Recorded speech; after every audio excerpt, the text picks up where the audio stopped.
you were saying about cartoons, I want you to make me understand because I have a lot to say. But okay, well, actually, what I'm trying to say is, as much as a parent can, or as much as parents can, they should minimize their kids from watching. Why? Okay, No, now, you say minimize. yes. Well, yeah. No, okay. He said okay, well, minimize. Well, okay. He said stop before. Well, yes, I could have to use the word stop as well because some parents may not even understand the measurement for minimization. Okay, just tell me why.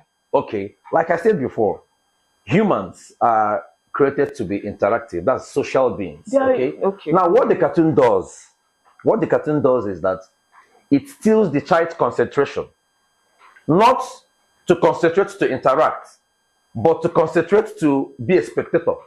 But like, there's no way you communicate with the television. No, that's why it actually has a disadvantage. Excuse me, oh, they have siblings. Yes, like I said initially, does it mean if you bath on Monday and bath on Tuesday, you shouldn't bath on Wednesday because you had your bath on Monday and Tuesday? So you should add a little bit of things that will not help your child's brain development because you feel the child goes to school, the child has siblings. No. Okay. No. See, if like you said, minimize, I totally agree with that. Yes. You have a specific time to watch cartoon. Yes. And you say they turn to spectators. Yes. Because it's watching cartoon. Mm-hmm. How are you a spectator? I mean, you're watching cartoon, you can be laughing. Okay, wait. No, but you're not interacting with the actors. Or you, when you are watching film, are you interacting with the actor? We're not even justifying the use of televisions and all this electronic media in terms of human consumption. What I'm trying to say is that for your child developing brain, exposing your children to a cartoon, for me, if you can stop it, stop it. Okay, and then as supposed to what? No, you can't. No, there are. That's where intentional parenting comes in. Okay. Is that the second point? Right? No. That's still the first point in terms of brain development. She brought in about the okay, no. Continue, okay, yeah, actually. continue. Okay, now that's the first dimension. Like a lot of adults today don't know that they actually experienced poor brain development when they were children, and at the adult stage, some things are happening to them that they can't explain. Sometimes easy irritability, sometimes poor memory, sometimes poor comprehension. Sometimes a lot of things are manifesting in the lives of adults who can trace it back to their childhood experiences because of poor brain development. That's why we hit at it. Because even the Bible says that you should train up the child the way he should be.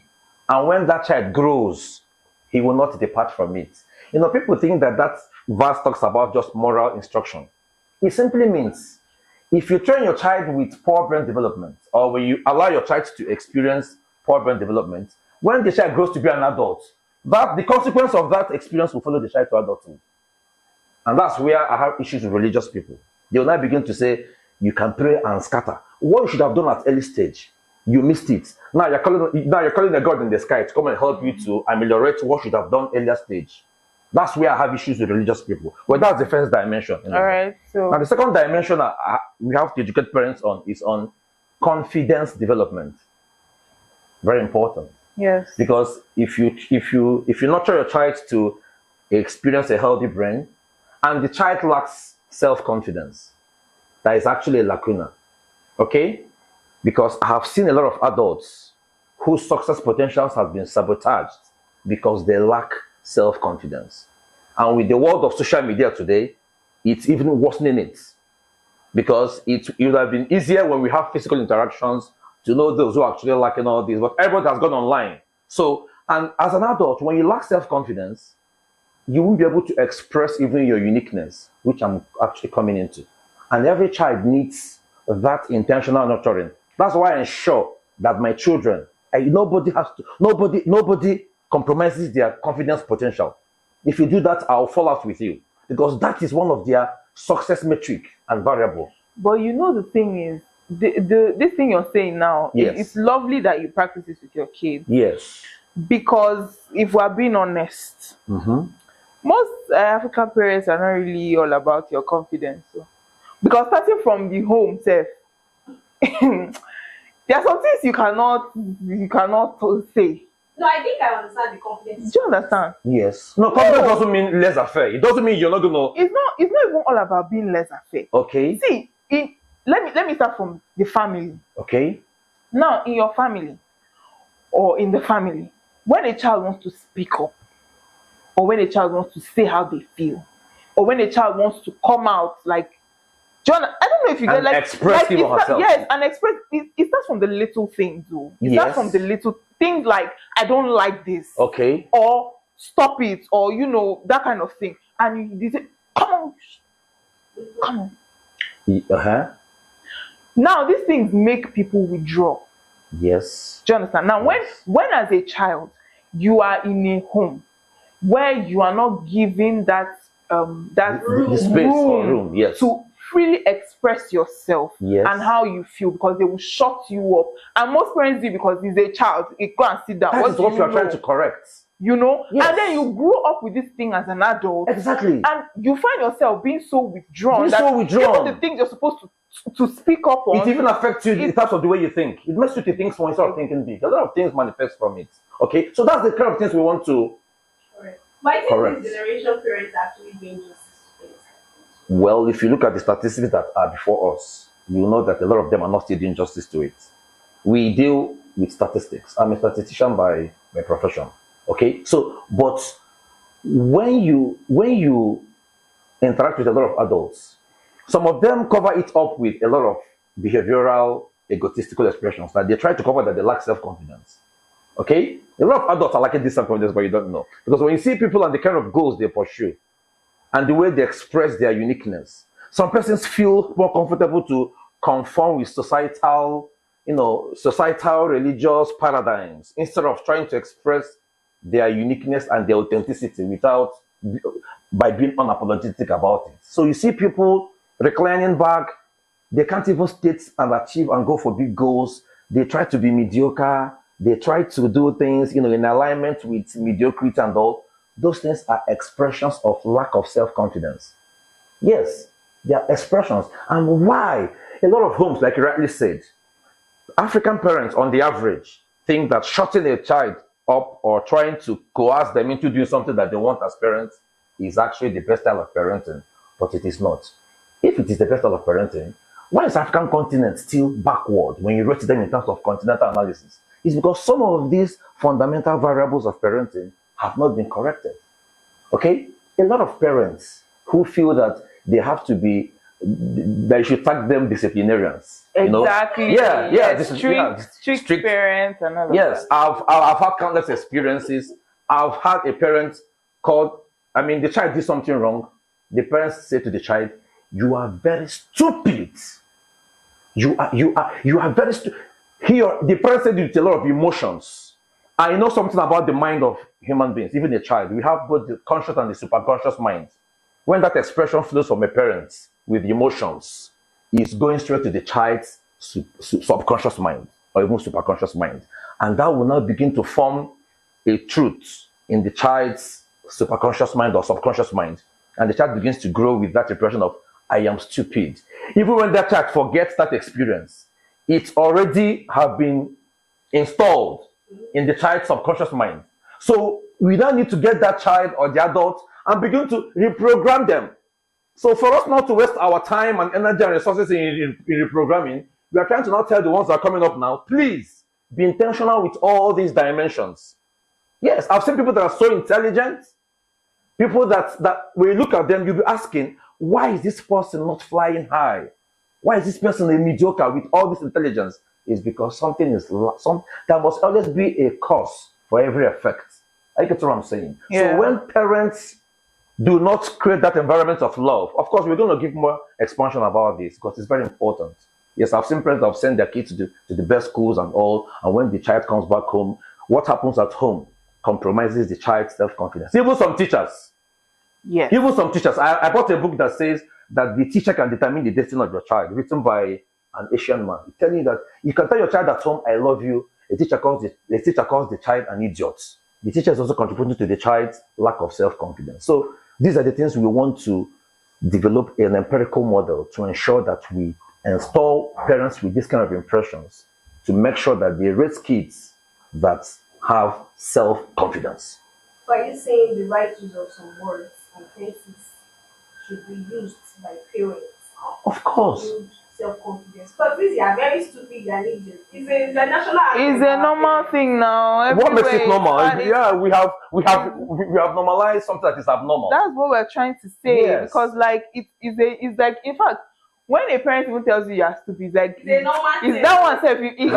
It's not more looking like insult self. It's just like, okay now, I know. That was like said, It's just like, parents of okay. now. Like, I'm not talking about our own parents. I'm not talking about millennial parents. Yes. I'm talking about new parents. This generation that their kids are like 2-3 years, max 5-6 years. You would see smart kids. I don't know if you come across them. Smart kids that you even hear them say, "Now ancestors they born now."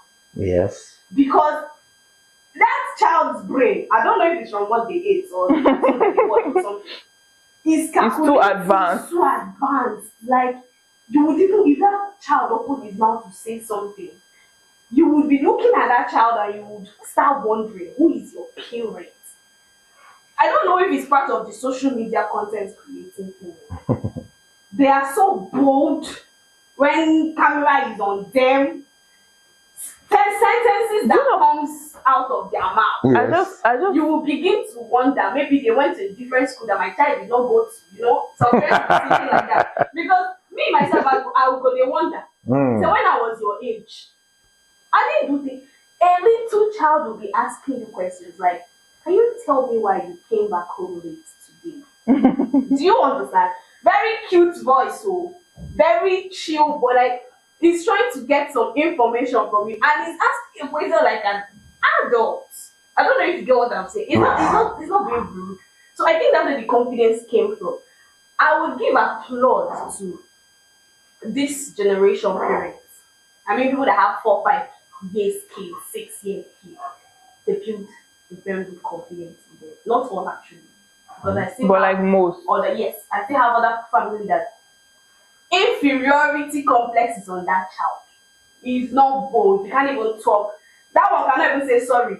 Please excuse me. I want to pee. He cannot talk. If you're ever asking that child, how are you? He will be doing like one maggot like that. You don't know how to say I'm fine. Goodness, please. But that's the truth. I see it daily. And I'll start to wonder, come and hug me is a problem. They don't know how to do those things.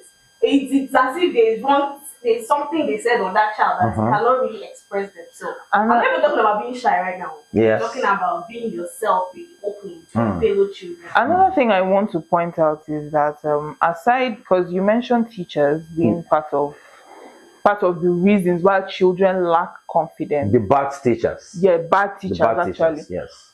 I also want to point out that even friends too, even at that age where they are small, like that's now young. Now the early childhood years. Exactly. Thank you. Yes. Even the friends that they keep, or not even the friends they keep, the friends in their class, the people they talk to in their class, can also make like he rightly said, your father or your mother can tell you I love you, and you go to school, your teacher tells you you're stupid, and you go to school, your friend laughs at something about you or says something about you, things like that.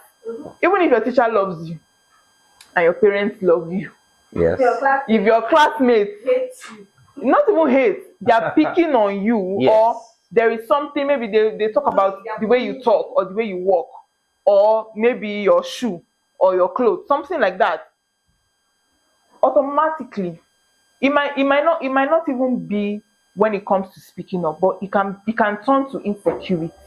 Okay. They won't even want to go to school. Okay, let me come in from there. That can, yes, okay. Exactly, because you're trying to say that the friends or the peer group. The peer group, at that age, I don't want to call it friends. Let me just say people in their class. Okay, Classmates. okay, Classmates. now. Okay, now look at why it may or may not hold.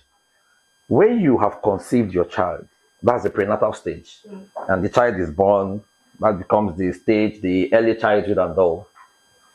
If you're an intentional parent, you must have spent an ample number of years with that child or your children, where you must have invested that love and that enabling environment, where you are trying to build the foundation to the extent that if the child leaves the home and you say to the child, you are stupid, the child wouldn't feel it. Yes. Exactly. So that's why the Bible now says, train up the I child the know. way exactly. So that's actually I why know, I know, but at the same time, at the same time, I get it perfectly well because yes, my parents raised me like that. yes, Do you understand? you're lucky. No, my parents actually did. Kudos to them. They are still around. Kudos They to your raised me parents. like that. They made me feel like I was the best person Oh, in the yes. entire world. Yes. They'll tell me if you go out, if anybody says you're like this, tell the person. That's the right foundation, okay? Okay. They'll be like, they'll always tell me, if anybody says don't listen to them, do what you want to do. If anybody disturb the person Because back. they will be in school. Of course, You understand? of course. But the thing now is, Yes. in as much as parents instill this self-confidence, Yes. now Through love. through love. Yes, true. Now children at that age are quite impressionable, and there is always this should I say want or this need to kind of belong. I don't know how to explain it to you, but the child knows they are loved at home. Do you get? You Yes. know you are loved. Yes. Do you understand? But then I think it's just part of human.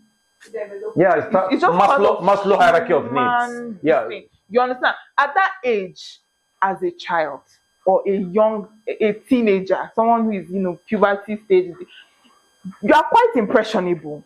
Do you get? So you still find some people that even with the love and the self-confidence they are being given at home, they come, no, not even that. When they come to school, Yes. and maybe they see their peers, maybe the person has something they don't have. Now, it might not necessarily be a big thing for them that they'll carry it on their head and be like, oh, I don't have this thing and I feel so bad. No. But like, there is this pinch. Do you understand? I don't know if you get. Yes. There's this pinch.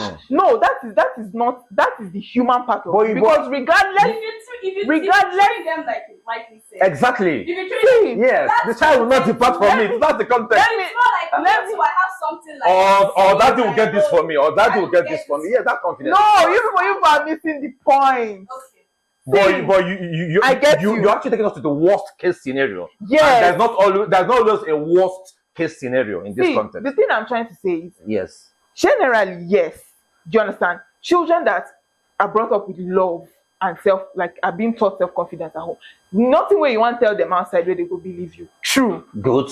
But at the same time, there are still people who feel like you people are not understanding. They are humans. They are humans. But they're still a shock absorber. Of course. Exactly. Now that's what I'm getting at. They are humans. You are a human regardless. Yes. No matter how self-confident you feel about yourself, there's always going to be someone that is going to probably look Down on you. not look down on you, but look like they are doing better or they have something better. Now, while you acknowledge that you people are not the same, and probably this person actually has what I don't have, and I have what this person doesn't have. Yes. But I'm trying to touch the human part of you. See, My is a human being. you get Yes. like you know. Bulletproof of that thing. Exactly. Yes, There is no way. Yes. It's more like they would even come back home. There's one. That's why I said it's not as if they'll carry it on their head. Exactly. Yeah. But that pinch. Oh, that pinch is there. The bulletproof. Yeah. Exactly. You Yes. say, I don't want to carry rice and beans to school today. Mm-hmm. I want to go to school with meat pie. Yes. And you don't have meat pie at home. So where did your child learn to want to go with meat pie? Because Do you understand? one of the classmates Must have brought meat pie. And he's feeling like a every big time it's either spaghetti or one I've not gone to school with meat pie and juice. Now it's not as if the child will kill you if you don't give them. The child will happily take the rice and beans. So Yes. but it's somewhere the child is listening. But this meat pie. No. This is where we encourage cordial relationship and interaction between parents and their children. Okay. You can sit the child down and say, look at why you cannot go to school with a meat pie. Either because the meat pie is a processed food, it can affect your brain. Not that you're trying to make him or her to insult those that come with meat pie, but you're trying to tell the child the reasons why he or she cannot go to school with meat pie. You can even be sincere with your child and say, sorry, I don't have money to buy meat pie this week. Maybe next time you go with meat pie. Okay? So when we talk about self-confidence coming through love, okay, that is where we encourage parents to not just to be your child's friend so that there won't be room to compromise your authority as a parent, but that love that daddy and mommy are there for me. There is this feeling that it comes with. Even when they go to school without food, they'll be like, don't worry, my dad is gonna, that love, you nurture them, you feed them, you bombard them with love. That one day. Yeah. Seriously. Okay? Because I know I'm telling you people all this, actually. Some of us have some kind of experiences that we're also trying to reverse. Yeah. Okay? So we know both ends. Okay? Our parents did their best. You know my generation is not a generation. Yes. We are the old guys in this context. My own dad believed that he was tired. Oh my God. I don't want to say it here. Let the old man know. He still alive actually. So when I saw my dad's model of parenting, he's a very wonderful father. But there are some things that I needed to adjust for me to be a better father. For what he told me, he was actually better than his own dad. So I'm trying to be better than him. And I'm trying to raise a son that will be better than me as well. And it continues as a generational cycle. Yeah. But, when I talk about that love environment, love is one of the, is the basic instrument to help to build a child's confidence. Love doesn't mean that you will not spank the child a little when he or she misbehaves or discipline the child. But the child should look at you and know that daddy loves me. Mommy loves me. I feel protected. My first daughter tells me everything that happens in school. Everything. She relates. My own dad if you tell my dad will say, why did that student beat you? It's because you were not sitting down well. Or he beat you because you were not so. But my daughter tells me everything that happens in school. Even the teacher, one day I went to pick her at school. She told me, Daddy, this teacher flogged me. I told her it's because this teacher loves you so much. She doesn't want you to be a bad girl. But after my interaction with my child, I took her outside and then went to the teacher and said, Teacher, what happened? Why did you flog her? Like, she not told me what happened. I told her, okay, kids can actually exaggerate things to make it to sound sweet, okay? So but we cannot exhaust how love can be communicated in this program now because of it's so expansive. Yeah, I'm waiting for you. Now, the third point is what I call spiritual development. Whenever I mention this spiritual development, people think I will start talking about going to church and, raising the child. As much as those activities are good, what I mean in this context is, as an intentional parent, you're observing your child. You are beginning to see the child's area of giftings and talents. Your ability as a parent to begin to channel the child to resources or to environments that will nurture those gifts and talents, that is spiritual development. Maybe you're seeing that your child is having this flair for soccer, or maybe a child having this flair for singing. Okay? You don't force that child to go and study medicine in school. Once you do that, no matter the level of church you send the child to, you are not developing the child spiritually. This is where I fall out with religious people. And I'll say it anywhere I go. Even if I'm shunned, I'll keep saying it. And that is why developed countries are performing better than Africa. Africa believes that when they see a child who is having this, maybe the child can talk very well, like you people are doing here, you said, no, we don't have a doctor in our family.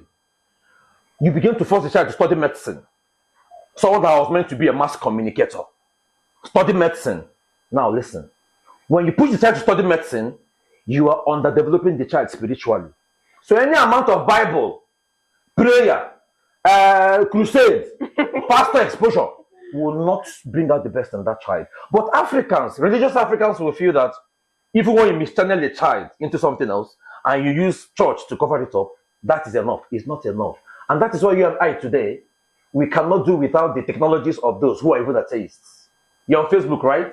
It's owned by Mark Zuckerberg. When he was little, the dad discovered that the boy has flair for programming computerization. He had to engage a special coach. Today, Mark Zuckerberg owns WhatsApp. He bought for $19 billion.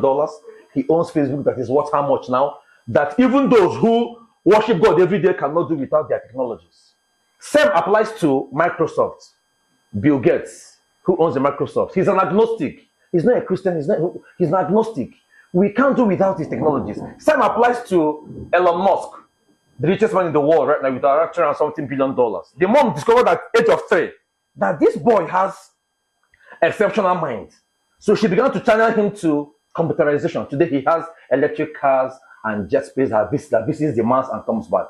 Now, what if Mark Zuckerberg's father began to channel him to read medicine? You know, we talked about this in one of our episodes. Yes. And we talked about how parents try to kind of coerce children in because of egotism. They want to answer a name. Maybe Mama doctor, Papa doctor, even Mama father, Papa father. Exactly. That's why I have a lot of, let me not say that on air. Mama sister, Mama sister, or things like that. You know, because they have this idea of what they want you to be. Exactly. And, you know, yes, I agree. I totally agree with you. So during the course of this project, we want to intentionally teach parents how to observe their children, to know their special areas of gifting and talent, and then nurture their kids in those areas. If we can abide by these 3 models I just suggested effectively, Africa will explode. Africa will be an envy to a lot of continents. Okay, so that is these 3 dimensions: healthy brain development, confidence development, and spiritual development. Not going to church, I'm going to night gym. I like how he's emphasizing on that. I think they should add this self-affirmations. You know, that's part of the self-confidence. I think it's my last 2 cents. You know, this whole self-affirmation, when you wake up in the morning, say your prayer and say some words to yourself before you prepare for school. It's part of it. It builds confidence. Yes. Yes, it does. And, you know, yeah. So I think we've done justice to this particular conversation in a little bit. You know, we didn't forget to tell you to follow our social media platform. We actually said that at the beginning of this program. So we did not stop. You have to do that. As this show is coming up on air, you just literally have to do that. Give us your 2 cents. Give us your insight on how you've been training your child. We might even want to learn. I never born live born. This particular child I'm seeing on social media. Reina! Oh, Reina is so intelligent. Kimono daughter, with her self-affirmation and prayer every morning. My daughter will be better than those children. Those are the kind of things I want to be seeing. Are they African children? Yes, they are. That's great. But they're actually not raised here. That's the thing. They're raised outside. That is outside the African continent. Yeah. Okay. Copy with caution. Yeah, that kind of thing. So these are things we need our parents right now to start emulating. You know, that's the whole idea of this podcast. You have something to say. Well, I just have to say that Nigerian parents need to be more intentional, like he said, and, you know, just pay a little bit more attention on, you know, their children and how they parent, the kinds of words they say, how they interact with their children. You know, at least make home comfortable for your child to be able to talk to you, and for you to also help your child's development at the different stages of their lives. Anyway, thank you guys for watching. See you in the next episode. Bye.